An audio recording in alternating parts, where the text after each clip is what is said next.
یو سړی و د هغه بیبي وه ډېره د سنتو پابنده درود شریف په سوونو په زرګونو ځله باندې چې چا به ورته وظیفه خوله د دې دپاره چې زما د رسول الله صلی الله علیه وسلم ملاقات وشي بس هغه وظیفه به یې کوله او ډېره نیکعمله وه ډېره صالحه وه یو ورځ ناسته را خاوند ته وایي خفه ده وایي ولې وایي دغه شان ما خو هره وظیفه وکړه خو ما د رسول الله صلی الله علیه وسلم ملاقات ونه شم هغه خاوند ورته وایي زه تا ته یو وظیفه ښیم خو په دې شرط اوس بابا هم د اتیاو کالو دی او بیبي به د اویا کالو وه د پنځو اویا کالو به وه نو دا بابا ورته وایي خاوند ورته وایي چې وظیفه درته ښیم تاله به په هغه وظیفه باندې د رسول الله صلی الله علیه وسلم ملاقات وشي خو یو شرط دی چې دا به منې ځمه وایي او وایي ته به ځان داسې تیار کې سنبال کې میک اپ ورته وایي چې لکه بس د اول شپې ناوي نه چې د 75 سال بوډای شي او هغه ځان ته ولګي خو قربان د هغه زنانه نه چې په کم تلاش کې ده د رسول الله مبارک ملاقات د پاره ده که نه خاوند ورته وایي چې وظیفه راته ښیم خو دا شرط به منې دا شرط جایز ده که ناجایز دی جایز ده که نه ولې خپله بیبي ده خپلې خاوند دی نو بس دا ولګېده ځان یې هغه شانتې پوره سنبال کو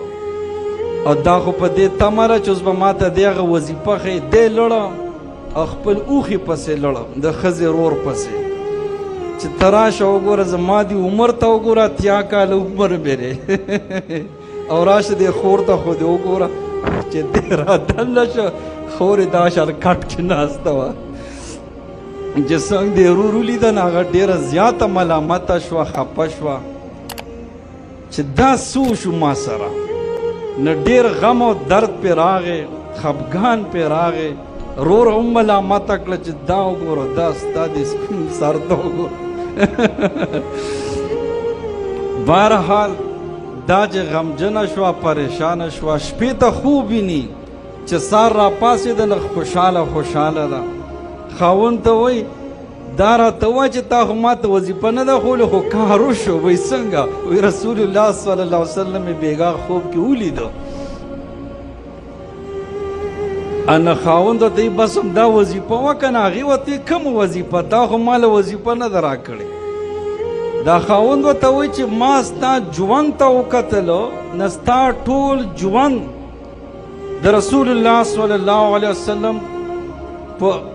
اتباع د سنتو برابر و خو تا کې یو کمی و